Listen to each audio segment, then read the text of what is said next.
Hello, and thank you for joining us on episode 34 of You're Welcome, the podcast where two dudes who don't know squat become experts on everything. I'm Drew, And I'm Zach. and welcome to the show. This week we will be relaying our research on Alchemy. and chainmail. Cool. But first, Zach, how was your week, good old pal? Well, let me tell you. You know what? I'll tell you more about last week because I will include it in this week. Sounds good to me. Yeah. I had 2 days off last week, which was wonderful. I had a 4-day weekend. It was a Monday and Tuesday. I spent Monday doing absolutely nothing. Slept in, felt wonderful. And then Tuesday it was Emily's birthday, so I spent the day preparing the house, or the apartment rather, it's not a house, for her birthday party. So I went to Party City, got a bunch of balloons, yeah. bunch of decorations, dressed the The place works, up. you might Oh yeah. say? Oh yeah, the works. And I dressed up like a bartender, and I had got Oh, some man. bar tools because it was her 21st. So I started mixing drinks, and it was a lot of fun. So yeah, I hope there's a picture of bartender Zach. I think there is. I think Em has one. I'll have to shoot it over to you. I'll have to inquire about Yeah. a picture.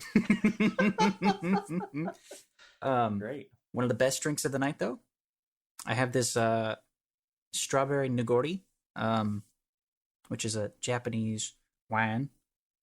It's Oh. very good, very very good. There's not a lot of alcohol in it. It's very sweet, but it I'm drinking some right now. It's so good. I mixed that with mixer to make it even sweeter. Wow. Like lime mixer, margarita mix, and Yeah. strawberries, orange, and just shook it up. A little bit of blueberry, smashed it, little shook it up rigorously with ice, poured it in a little martini glass. Her favorite drink. She wanted 10 of them. So yeah, that was my week. Lovely. It was good. Well, that's fun. Yeah. How was in contrast, how was your week?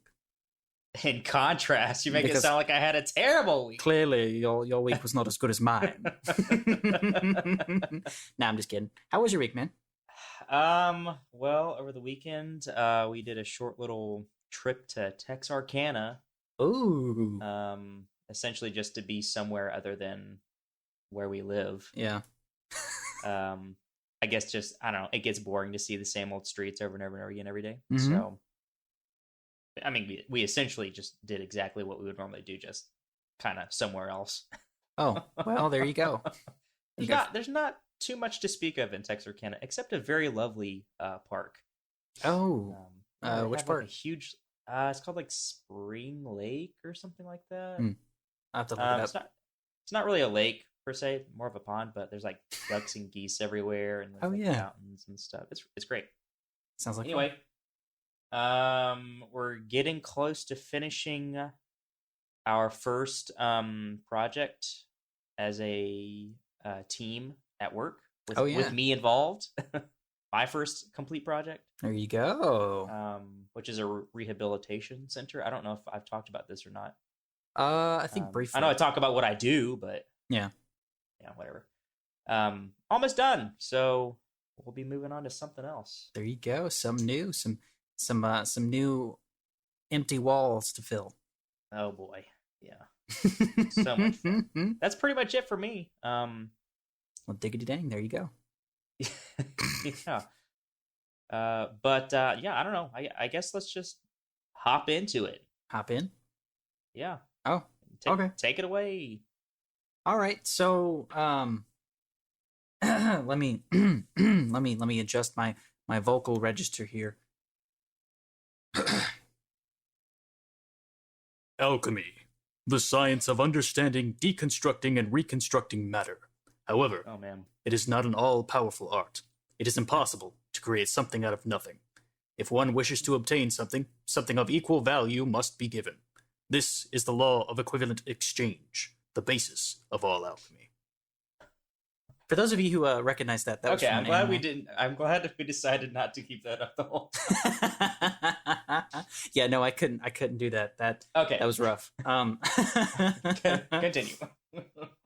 For those of you who recognize that was just an intro from Full Metal Alchemist. Fantastic show. Go watch it. A lot of interesting characters. If you look up some stuff about alchemy, that she did her research. She did her research. Yep. I will say.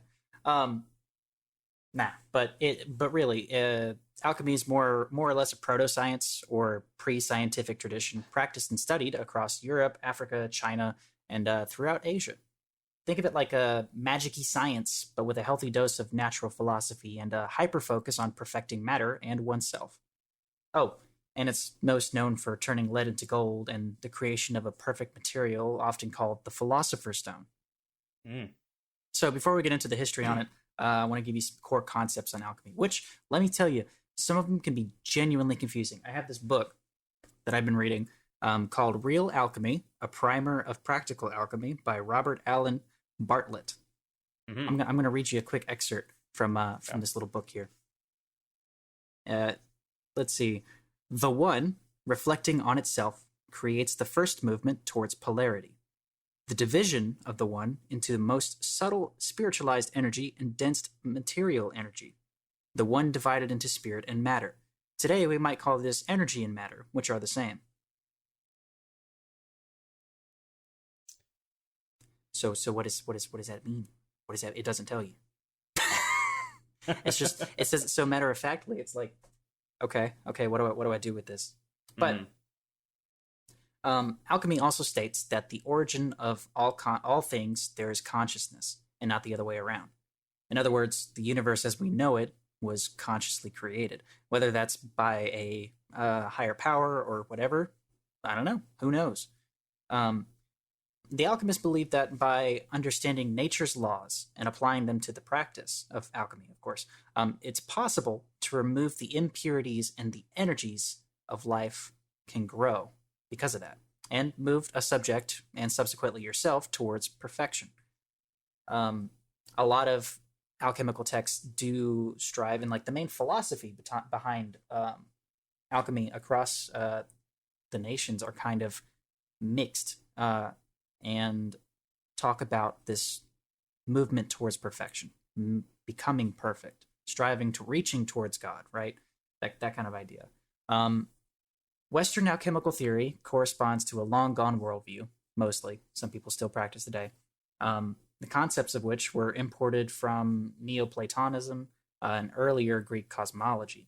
As such, the classical elements appear in alchemical writings, as do the 7 classical planets and the corresponding 7 metals of antiquity. Similarly, the gods of the Roman pantheon are associated with these luminaries and are discussed in the alchemical literature. The concepts of prima materia and anima mundi are central, not the Jedi. That's Kiadi Mundi. Oh, yeah. I was confused there. Thank you for the clarification. You're welcome.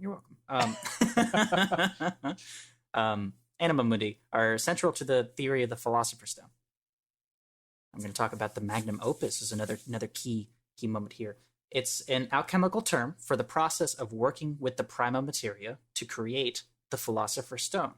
It has been used to describe personal and spiritual transmutation in the Hermetic tradition, attached to laboratory processes and chemical color changes, used as a model for the individuation process, and as a device in art and literature. The magnum opus has been carried forward in New Age and Neo-Hermetic movements, which sometimes attached new symbolism and significance to the processes. The original process philosophy has 4 stages. Albedo, a whitening or leucosis, citrinosis, a yellowing or xanthosis, xanthosis, rubedo, redding or purpling, or iosis. So, I'm going to get into some history on alchemy after all that. So what does that mean? I can't tell you. I genuinely can't tell you.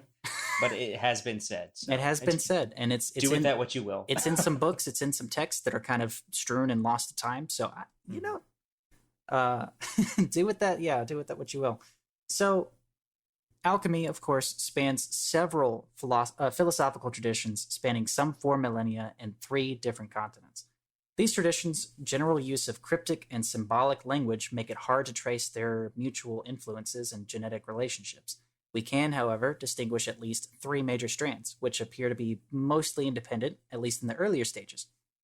Chinese alchemy, of course, centered in China, and Indian alchemy, centered on the Indian subcontinent, and Western alchemy, which occurred around the Mediterranean and whose center has shifted over the millennia from Greco-Roman Egypt to the Islamic world, and finally, medieval Europe. Chinese alchemy was closely connected to Taoism or Taoism, and Indian alchemy with the Dharmic faiths. In contrast, Western alchemy developed its philosophical system mostly independent but influenced by various Western religions. It's still an open question whether these 3 strands share a common origin or to what extent they influenced each other. So, alchemy had more than one place of origin? Right, absolutely. And it's kind of crazy because some people say it did, some people say it didn't. I for one think it's absolutely fascinating that you find evidences of, not just alchemy, but you could say this for anything. People coming off with farming in one place and then farming something different in another place. The way civilization grew, they kind of developed some similar ideas around the world. I don't know. It's interesting. So, as you'd expect, the philosophies from each region are quite different, but the ideas of transmutation, or changing one object into another form, is common between it all. So let's say the start of Western alchemy may generally be traced to ancient and Hellenistic Egypt, where the city of Alexandria was a center of alchemical knowledge, and was so for most of the Greek and Roman periods. However, it is worth noting that recent studies tend to emphasize the testimony of Zosimus of Panelopus, who traced the alchemical arts back to Egyptian metallurgical and ceremonial practices. While critical of the alchemy he associated with the Egyptian priests and their followers, Zosimos asserted that alchemy dated back to the pharaonic Egypt, where it was the domain of the priestly class, though there's really not much evidence for this idea. Other alchemical writers, of course, often used classical figures from Greek, Roman, and Egyptian mythology to illuminate their works and allegorize alchemical transmutation. These included the pantheon of gods related to classical planets, Isis, Osiris, Jason, and many others. It's important to note that the central figure in the mythology of alchemy, at least Western alchemy, is Hermes Trismegistus, or thrice great Hermes. His name is derived from the god Thoth and the Greek counterpart, Hermes, of course. Hermes and his caduceus, or serpent staff, were among alchemy's principal symbols. And according to Clement of Alexandria, he wrote what were called the 42 Books of Hermes, covering all fields of knowledge. All of it. He knew it all. The Hermetica of thrice great Hermes is generally understood to form the basis of Western alchemical philosophy and practice, called the Hermetic philosophy by its early practitioners, sometimes today. The dawn of Western alchemy is also sometimes associated with metallurgy, extending back to 3500 BC, although many writings were lost when Emperor Diocletian, I think I'm saying that right, ordered the burning of alchemical books after suppressing a revolt in Alexandria. Excuse me. Few original Egyptian documents on alchemy have survived. Most notable among them were the Stockholm Papyrus and Leiden Papyrus, dating from 250-300 AD. They contained recipes used for dyeing and making artificial gemstones, cleaning and fabricating pearls, and manufacturing of imitation gold and silver. However, it's worth noting that these writings lack the mystical, philosophical elements of alchemy, but do contain the work of Bolus of Mendes, which was a figure who aligned these recipes with theoretical knowledge of astrology and the classical elements. An important example of alchemy's roots in Greek philosophy, originated by Empedocles and developed by Aristotle, was that all things in the universe were formed from only 4 elements: earth, air, water, and fire. According to Aristotle, each element had a sphere to which it belonged to, and which it would return to if left undisturbed. The four elements of the Greek were mostly relating to all the aspects of matter, not really what those elements were like. True alchemy never regarded earth, air, water, and fire as corporeal or chemical substances in the present day sense of the word. The four elements are simply the primary and most general qualities by means of which the amorphous and purely quantitative substance of all bodies first reveals itself in a different form. Later alchemists extensively developed the mystical aspects of this concept. Well, I don't know about you, but I'm getting gosh darn tired of European history because that's a lot of research that I did this week. Well, do you have anything outside of Europe? Well, I'm glad you asked, because alchemy outside of Europe is fascinating. So let's talk about India first. The 2nd millennium BC texts, Vedas, describe a connection between eternal life and gold. A considerable knowledge of metallurgy has been exhibited in a 3rd century CE text called Arthashastra. I'm saying that wrong. Perfect so wrong. Pronunciation. Thank I you. would know. Thank you. You've read it. You've read it, so you know. Yes. Yeah. Well versed. So it provides ingredients of explosives and salts extracted from fertile soils and plant remains, such as saltpeter, niter, perfume making. Different qualities of perfumes are mentioned in the book. Granulated or refined sugar as well, which is kind of crazy for the time. Buddhist texts. If you didn't know, Buddhism did come from India, so I don't Wait, know. what? Yeah. Oh. I didn't know that.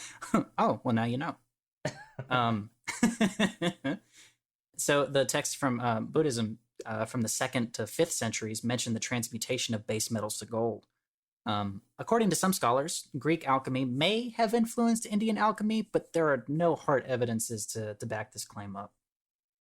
However, the goals of alchemy in India are included the creation of a divine body and immortality while still embodied, whatever that means. Sanskrit alchemical texts include much material on the manipulation of mercury and sulfur that are homogenized with the semen of the god Siva and the menstrual blood of the goddess Devi.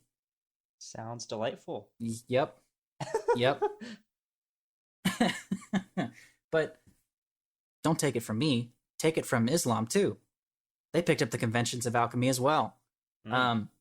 After the fall of the Roman Empire, the focus of alchemical development moved to the Islamic world. Much more is known about the Islamic alchemy because it was better documented. Indeed, most of the earlier writings have come down through the years or were preserved as Arabic translations. The word alchemy itself was derived from Arabic word alchemia. I'm sure I'm saying that wrong too. The early Islamic world was a melting pot for alchemy. Platonic and Aristotelian thought, which had already been somewhat appropriated into Hermetical science, continued to be assimilated in the late 7th and early 8th centuries throughout the Syriac translations and scholarship. Islamic philosophers also made great contributions to alchemical Hermeticism. The most influential author in this regard is arguably Jabir.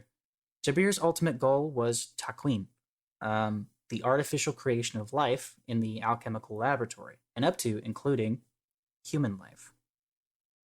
There was only one other person in history, supposedly, to have created a human life using alchemy. And that man was Paracelsus, born Theophrastus von Hohenheim, which is interesting. He was also noted to be a very, very, very, very important person in the advancement of modern medicine. So look him up. He's pretty neat. But back to Islam. Excuse me. Jabir analyzed each Aristotelian elements in terms of the four basic qualities of hotness, coldness, dryness, and moistness. According to Jabir, in each metal, two of these qualities were interior and two were exterior. For example, lead was externally cold and dry, while gold was hot and moist. Thus, Jabir theorized, by rearranging the qualities of one metal, a different metal would result.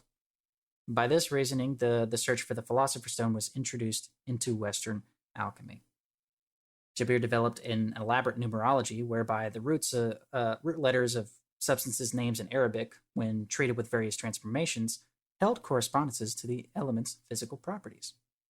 Now we're going to slow down a little bit because we're leaning back into Western. I'm going to take it back over and bring it to China.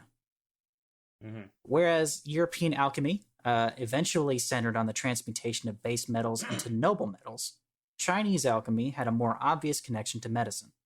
The Philosopher's Stone of European alchemists can be compared to the grand elixir of immortality, sought by Chinese alchemists.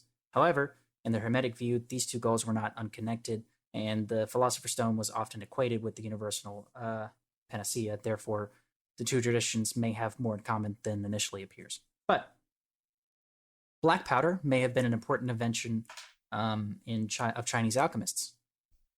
Explosive powder, gunpowder.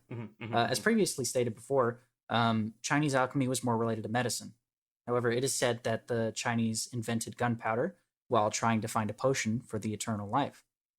From China, the use of gunpowder spread to Japan, the Mongols, Muslim world, and eventually Europe, which gunpowder was used by the Mongols against the Hungarians in 1241 and in Europe by the 14th century. Chinese alchemy itself was closely connected to Taoist forms of traditional Chinese medicine, such as acupuncture and moxibustion. In the early Song dynasty, followers of the Taoist idea, chiefly the elite and upper class, would ingest mercuric sulfide, which, tolerable of low levels, led many to suicide. If you don't know, mercury is very, very, very poisonous to the human body. Mm-hmm. So, yeah. Many of these people are thinking that the consequential death would lead to freedom and access to the Taoist heavens, to then they themselves become gods. The ensuing deaths encourage people to, throw off this method of alchemy in favor of different sources later on. Gotcha. Okay. So, hear me out. Mm-hmm. Modern day. 2021. We've got access to all sorts of gizmos and doodads and gadgets. Yeah. There's got to be a way to turn lead into gold, right? I mean, nowadays we're talking. Nowadays? Easy. Not easy. But dang! Not easy, but it can be done. It can be really? done. Yes, it can. Okay. Well, I'll tell you a little bit about that in a minute. But okay. Modern alchemy, as it stands, due to the complexity and obscurity of the alchemical literature, and the 18th century alchemical practitioners moving on into chemistry, general understanding of alchemy has been strongly influenced by several distinct and radically different interpretations. Those focusing on exoterics, such as historians of science, have interpreted the decknamen, or code words of alchemy, as physical substances. These scholars have reconstructed the physiochemical experiments they say are described in medieval and early modern texts.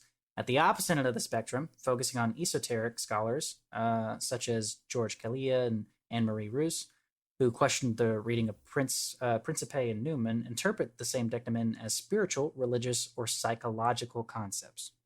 Today, new interpretations of alchemy are still perpetuated, sometimes merging in concepts from New Age or radical environmentalism movements. Groups like the Rosicrucians and the Freemasons have a continued interest in alchemy and its symbolism. And since the Victorian revival of alchemy, occultists reinterpreted alchemy as a spiritual practice involving the self-transformation of the practitioner and only incidentally or not at all the transformation of laboratory substances, which has contributed to a merger of magic and alchemy in popular thought. So, this book that I was reading on it, I would say he comes from the school of people like Lawrence M. Principe and William R. Newman, who focus on the exoteric.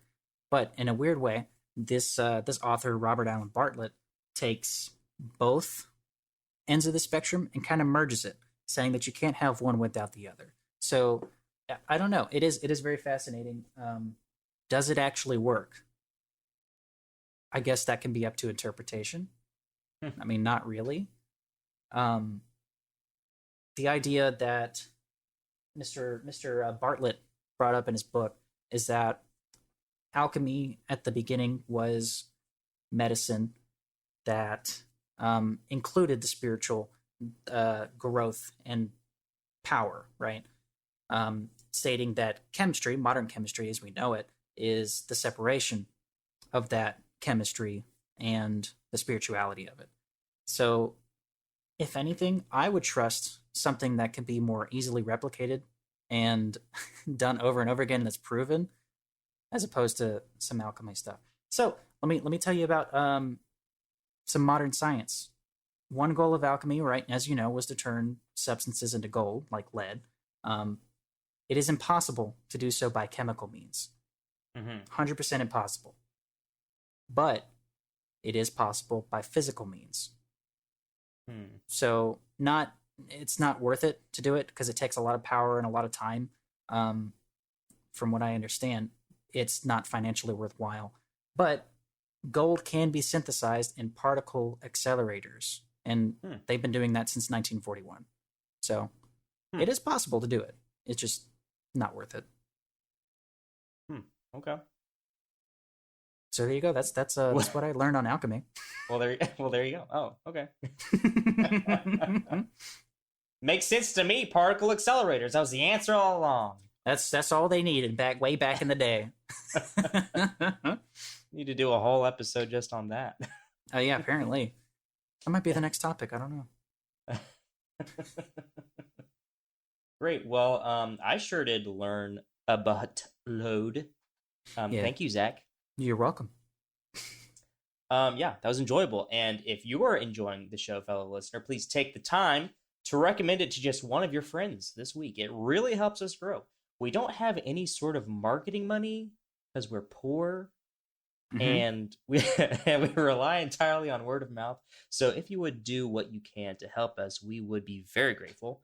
And also don't forget to send in a 10 to 15 second original music clip if you are a musically inclined individual. We would love to showcase some of the talents of our listeners into our episodes every week. Do it. Do it right now. Yeah, pause the show and go make up music. Go make a music. Go be inspired by the musical soundings of alchemy, and then come back to learn about chainmail. Because listen, I've got this alchemy book right here. It's teaching me how to produce metal out of plants. So now that I'm gonna get this metal, it's gonna take months apparently, according to the book. But whatever. I don't know what to do with it. What is there anything I can do to protect myself with it? Like, obviously I can make a knife, but I want some defense. I want some armor. Yeah, I see. Okay, well, just so happens it is your lucky day that I happen to be an expert. That's right, I said it. Expert on chainmail. No way. Now you compare this with your previous knowledge that you learned from Zach on forging. Yeah. And you can make your own chainmail from literal scratch. Whoa. Yeah, that's right. Wow. Okay. That's crazy. That's never been done before on this show. Or in real life. Okay, so I have a smidge of history on chainmail. It's not super duper necessary for what I want to cover, because really what I'm after is the process, okay? But here's a little bit of history. First recorded chainmail, I guess, worn in battle, would be the Antiquity Roman era. It actually was more likely for a Roman soldier to wear some sort of mail than they were to wear some sort of plate armor as depicted in Hollywood. Really? Yeah. Believe it or not, early Roman era mail was very popular. Then some plate armor started to come out sort of mid Roman era, and then mail started to pick up in popularity once again closer to the end of the Roman era. Now, as far as the invention of mail, it's much more likely to be an invention of Celtic descent. But as with most things, the exact origin of invention is not precisely known, but we could make guesses. That's neither here nor there. Now, as far as what we stereotypically think of, the medieval age, mail was common throughout all sorts of nations. You know, I mean, for our purposes, we'll just say country A, country B, or like you think of two sides of the battlefield. Okay, everybody's wearing mail. Everybody. Yeah. But, well, I say everybody, not everybody, but either side of the battlefield would be wearing mail somewhere along the line. Yeah. Now, why is everyone not wearing mail? Well, it was expensive as all get out, and it took very long to make. There was also a sort of prestige that was associated with it, and because of all these factors, peasants would not have been able or allowed to wear it. If a knight became too old to fight, he would pass his mail on to his son. So definitely a piece of equipment that was highly sought after and coveted, and for good reason, which is my segue into the purpose of chainmail. Now, I think we all know what the purpose of armor is. Yeah. So basically, I made this portion of my portion of the show, the sub portion, as it were. I made this portion about the pros and cons between mail versus plate armor. Okay, cool.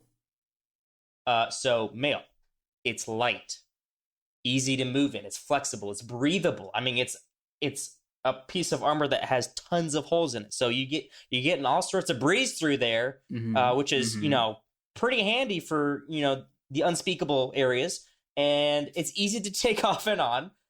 Very easy to take off and on. I mean, off and on within a matter of seconds, which, is pretty useful on the battlefield. And, when you start to speak in terms of ambush, so like you're just camped out with your buds, you're singing, your hearty ale songs, and all of a sudden you're getting pelted with arrows. Well, zippity doo dah, just put on my chainmail and I'm good to go into battle. And as such, being that it is all those things, light and easy to take on and off, it is also easy to transport. Just take that sucker off and stuff it down into your little knapsack, and it just kind of like folds in on itself as that it's just like a little tiny baby pile of chainmail. It's like a little pet. It's a little chainmail pet. A little baby Yoda, if you will. A little baby Yoda chainmail. And as far as, when we're talking about, a one-on-one combat situation and you're wearing mail, the weak points of your mail are less defined.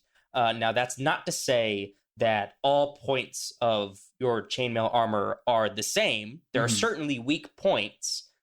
But actually, chainmail makers would specifically make your chainmail set stronger in some points and weaker in others. And first off, here's how. For like the vital portions of your body, your heart, your head, the things that you really want to keep intact. They would specifically make that portion of the armor that covers that part of the body. They would make the circles, the chain links, they would make them a little bit smaller than other areas. That means more metal covering a larger portion of your body. But for that portion of the body where the circles are smaller, that means that the armor is going to be heavier at that point because there's more metal involved. So another, kind of factor that is desirable, quote unquote, is making the mail as light as possible. Now this mail is already light to begin with. I mean, 15, 20 pounds at most.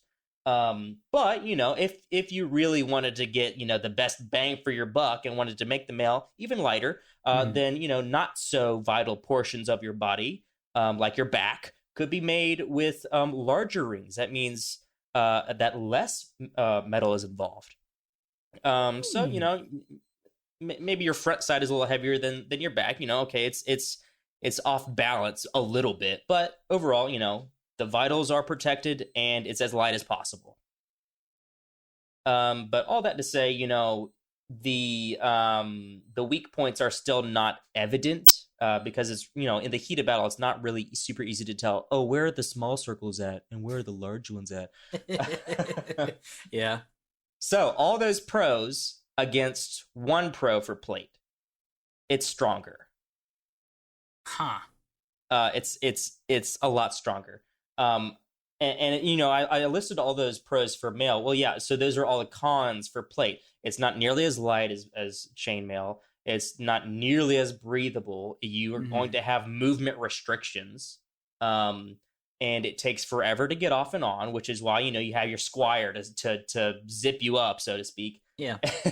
And it's not as easy to transport. And the weak points are very defined. I mean, you have this one plate that covers your chest, and then you got, like a plate to cover your shoulder and a plate to cover your other shoulder. But what about the point in between? That's obviously a weak point. I'm going to stab the heck out of that thing and try and lop your arm off. Darn right. That's what I would do. So, how about I blow your minds? Okay, go ahead. Why not a combination of both? No. That's right. So this is actually interesting. If you look at the history of armor in general, not just mail, but armor in general, you start off with a heavy amount of mail involved. And this is the portions of history where, a lot of people are just using, like axes and just like very basic swords. And mail is really great at deflecting that sorts of weapons. But you'll see this with the history of armor. You'll see this with the history of shields, with the history of weapons in general. Warfare was constantly evolving throughout the medieval ages to sort of combat the most recent invention of warfare. So we're constantly trying to one-up each other. And so what is the one-up for chainmail? Well, it just so happens to be weapons of puncture rather than, slice and dice. So this would involve, spears, halberds, things like that, long pokey sticks. Yeah. Those were very easy to get through chainmail. Also arrows wasn't really that hard to get through chainmail. So we need to, sort of do a combination of both. I need to protect my chest with the plate, but maybe the weak point between the chest and the shoulder, I have, some chainmail underneath my plate armor. So you'll see, there's kind of a fluctuation throughout the medieval age of a combination of both. Like maybe this era is very heavy with mail, but then this era starts to incorporate more plates, and then eventually they just sort of phase out mail because it just starts to get. I mean, like with the invention of the mace, we start to oh yeah, let's not puncture the mail. Let's just bruise the person underneath. yeah. So there, you see that constantly, just a constant evolution of trying to one up. I'm gonna beat this armor. Well, I'm gonna make an armor that's gonna beat that weapon. Well, I'm gonna make a weapon that beats that armor, and so on. Anyway, so yeah, maybe a combination of both is best. But of course, mail goes completely down the drain with the invention of firearms. Sad noise. More like gunshot noise. Hey, I see what you did there. That was dumb. So great. We've got the usefulness of the armor. It seems pretty nice. I like it. But can we just okay? Real talk. Can we get to the part we're all looking forward to? Can you just tell me how you make it? I've got all this metal sitting in the back of my trunk. What, am I boring you with my history lesson? Gosh, absolutely. I had enough history for the both of us. Okay, fine. So there's a long, again, we're in this portion, this sub portion of my portion of the show. There's a long portion of this portion, and there's a short portion, and you probably could guess that the long portion is talking about the production of chainmail in medieval times. So that's what I'll cover first. In the early days of its production, a set of mail would take about a year to make, a whole year. Now, this wasn't solely by one person. Okay, it's not just one person working on one set of mail. It'd be like a production line at a factory. There'd be different people handling different parts of production along the mail's long and arduous journey to fruition. One person would be an expert in making the wire into loops, and another person would be the expert in knowing how to forge the loop into one solid piece. There's different steps along the way, Right. and all sorts of different hands would be touching the mail along its journey. Mm. But just because there's several people involved doesn't mean that it took less time. It still took forever. Mm-hmm. In terms of the medieval method, here's how they did it. A wire. Now, I don't know, I didn't get too much into how did they produce the wire, okay? Let's just say, okay, they have wire. Great. Yep. Well, that'll be next episode. How's wire made? Okay, a wire would be straightened through a pull plate, which is essentially just a hole in a metal plate. And then it would be hand cranked around a metal dowel to form a spring. Loops of metal would be individually clipped with a bit of overlap at the break. The loops would then be annealed, which basically means heated up. Mm-hmm. And then the overlap would be hammered flat. Just the overlap portion of the loop. The loops would then be annealed again, and then a small hole would be hammered into the flat overlap for a rivet to fit into. Then that more or less that is the production of one ring. Okay. Out of many hundred rings that would go into making a set of mail. Now why the rivets? Well, remind me later. It'll be obvious. It'll be obvious why the rivets. Sure. I'll be talking about modern production. Sure. Go ahead. Well, remind me in the later portions of modern production, because here's modern production. Okay, so yeah, hey, that's that is how you make one ring. Good. In terms of the medieval method. Now you got the modern method. So the modern method involves ordering 14 gauge steel galvanized electric fence wire off of Amazon. Step 1. Step 2 involves making a jig to essentially hold a metal dowel as if it were a chicken spit. Okay, step 2 complete. Okay. Now grab a drill. Oh boy, modern. We got power tools involved. Ooh. And then all you got to do is so like on the metal dowel, take a file so that you file like a little portion of it flat. Yeah. And then you'll drill a hole the same diameter of your wire. So in this case, 14 gauge. Okay. You'll drill a hole into that dowel so that you can stick the wire through the dowel. So this works similarly to how you string a guitar if you are a guitar player. So poke the wire through the dowel, and then you just put the metal dowel, like the end of it, into the chuck of your drill so that you can drill the entire dowel like a chicken spit. Yeah. And then, that would mean that, like the wire is wrapped around the dowel as it's going down into one long spring. Oh, okay. Gotcha. I forgot to mention the like the width of the dowel. Now, I found it easiest to use 5/8 inch, because if you go any smaller than that, it's going to be really hard to assemble the links together. You can go bigger than that, but then you're going to get like the quote unquote weak portions of the chainmail where the rings are larger. Yeah. And so you're going to have larger holes in the mail. But yeah, no, then you just take the spring off, you snip down the line of the spring to make little circles. But the only difference between medieval and modern, of course, is the power tools, and also cutting the rings so that there is no overlap, which is the quick and easy way to do it. Of course, you can cut with an overlap, but then you're going to have to deal with all that annealing and hammering and riveting and all that stuff. Right. Then you're going to have to stick a pin in it. Yeah, exactly. So that brings me, thanks for the reminder, to the riveting.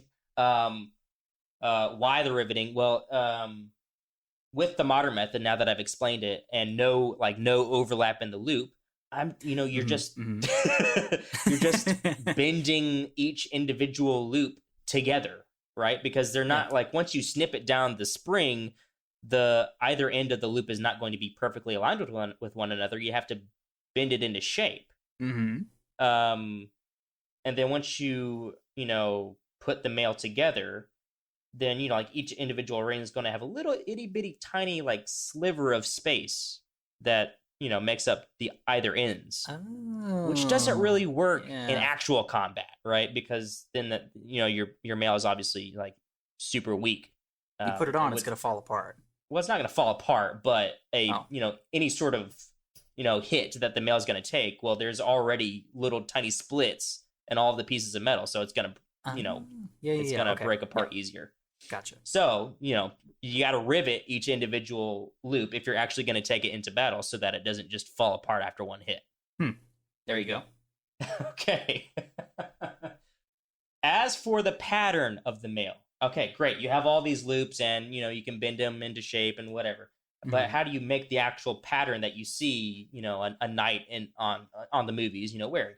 Well, it's called a 4-in-1 pattern, as in any given ring of the mail also links 4 other rings together. So if you ever had the chance to look at a piece of authentic or otherwise chainmail, because the vast majority of all chainmail is made this way, just single out one ring, and if you look at the inside of that ring, you will see just a small portion of 4 other different rings on the inside of that ring, and they're all linked together.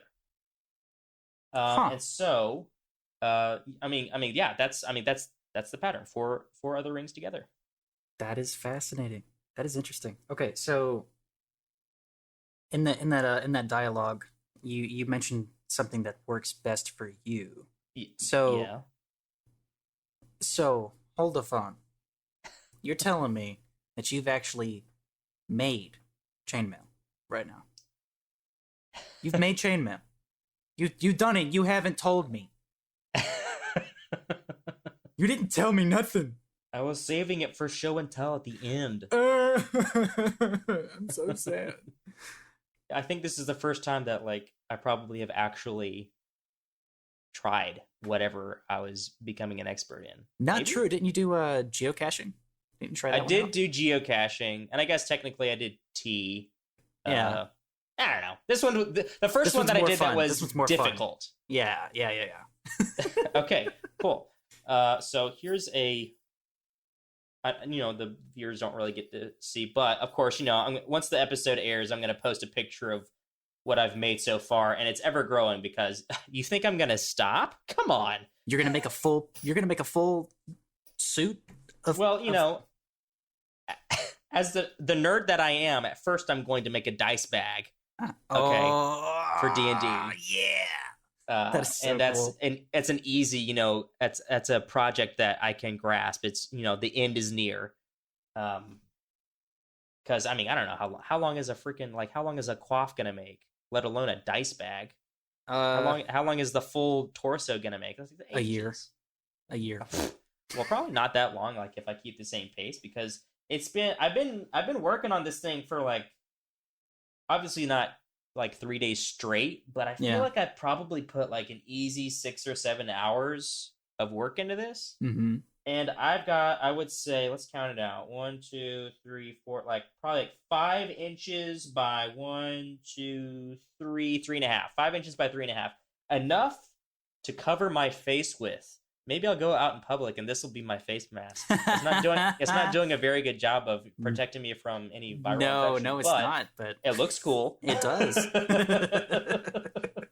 But yeah, no, it was. Exactly. Obviously, that's the way I did it. I already described how I did it.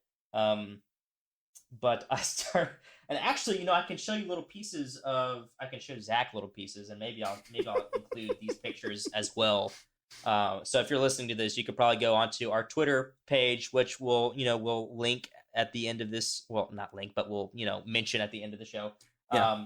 You can go onto the Twitter page and look at pictures of the work that I've done so far. But go along with me as I describe. So here's Zach, one of the rings. This will be picture one for the Twitter page. Ooh, fancy. And actually, it starts off as this. I showed you a ring that was sort of shaped together already. It starts off with a little tiny sliver of space in between. You have to bend it together.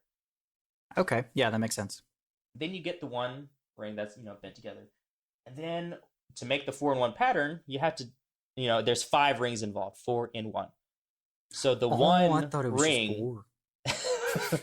the one ring that is the one actually needs a larger space than what is natural. So you bend that one open a little bit more, and then you slide on 1, 2, 3, 4 rings to make like a keychain almost. Interesting. Okay. The one, that one ring that you made a large space, you just close that gap with a pair of pliers, two pairs of pliers actually, and then you get the finished product of a closed ring with 4 rings attached to it. Now you just make a bunch of these. Yeah. And then you basically you put them together like you have 2 of them. It's hard to explain. But you have 2 of them, and then you put them together. Is all I'm gonna say. So you open them back up and you kind of close it around each ring? There is no opening. There is no opening up. So it's kind of like, so you have like the one, like you have the 4, and you have the one. The one ring that you kind of open up more than usual. Mm-hmm. You just do that again, and then you loop it into 2 rings of one and 2 rings of another 4-in-1. Does that make sense? Sure. Yep. I'm sitting here with sense. Zach using hand motions. I can only imagine what the listener is doing. Yeah, I'll just have to watch videos of it. You'll have to watch it on YouTube or something. I guess so. Yeah. That's the best I can do. Enjoy the pictures. Well, thank you for that. That was I know what to do with all this lead. I'm going to turn it to gold. You're welcome. Thank you. Great. Oh my gosh. Okay. That was fun. Well, yeah, that was a lot of fun. I would say get into it if you're into cosplay, which we've already covered, or into history in general, or into crafty stuff. You just want to try something new. I mean, do something for a LARP, maybe. Yeah, LARPing. If you're going on the cheap side of things and you just want to make a basic, I'm not getting to get hit with it. I just want to wear something cool. Then you can. I used galvanized steel. You can use aluminum. It's gonna pull apart really easy. But you can use aluminum wire that you can find at any craft store. Mm-hmm. And you could just buy like one of those. What's the Walmart brand of like power drills? Heavy duty or heavy tough something. I don't know. You could buy a cheapo drill. They're like $15. I don't know. Get your metal dowel, make a jig to hold the dowel like it's a chicken spit. Just it's easy. Just go find a video or try to use my description if you dare. But do it. Just freaking do it. Oh my god, I'm so happy. I'm so happy I did this. Yeah. That is so cool. That is okay. Yeah. For knowing you as long as I have, that is the first time I've ever hear you utter that phrase. Yeah. Ever. I find little happiness in life. That is a sad statement, but beautiful. One is my wife. Now. 2 is chainmail. Doing this show, I'll say, out of obligation. Oh.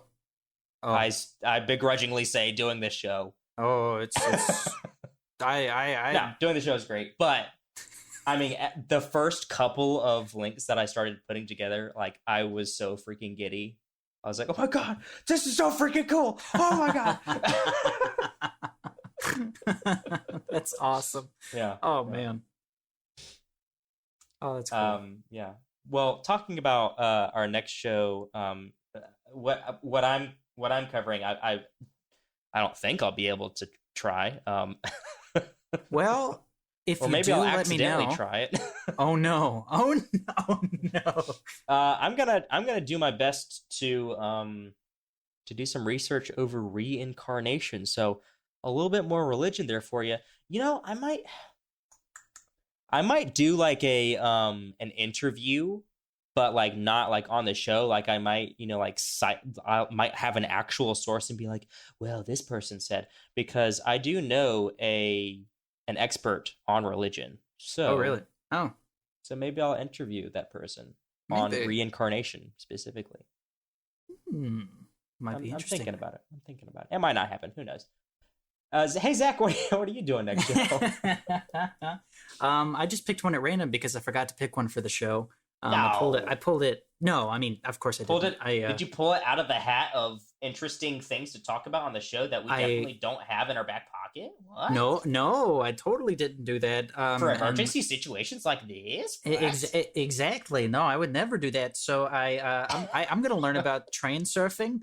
I don't know what that means, but I'm going to learn how to trade surf. Well, you're about to be an expert on it, baby. I'm not going to do it, though. I'm not going to try it. You should totally try it. Okay, well, I want to give a one last year welcome, but first, Zach, would you mind telling our listeners how they can get in contact with us and or how they can go look at pictures of Chainmail on Twitter? And or Facebook? Absolutely. I can do that.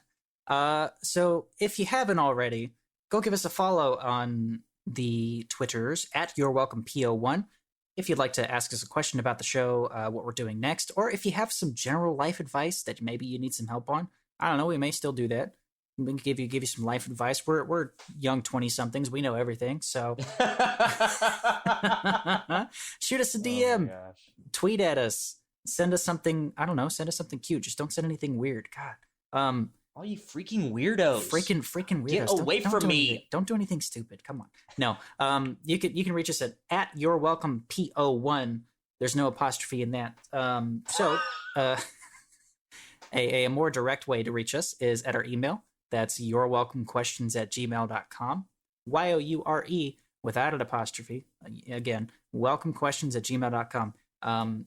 Send us questions about reincarnation or train surfing that you want answered, or just send us your credit card information. We won't use it, I promise. Hey, you can also find our Facebook group. I'm not on Facebook, but a lot of people are, so you can find the You're Welcome Facebook group. Invite your friends. Talk about the show. Talk about whatever. Talk about, I don't know, ask questions there. Somebody will answer it. Just ask questions into the black abyss of our Facebook group. Do it. Maybe it'll get noticed eventually. No. Oh, man. Okay. Well, anyway. Thank you, Zach, for all that lovely information. You're welcome. And thank you for joining us, all you heavily armored people. Soon to be, I hope. I'm Drew. I'm Zach. And we'll see you next time on You're Welcome.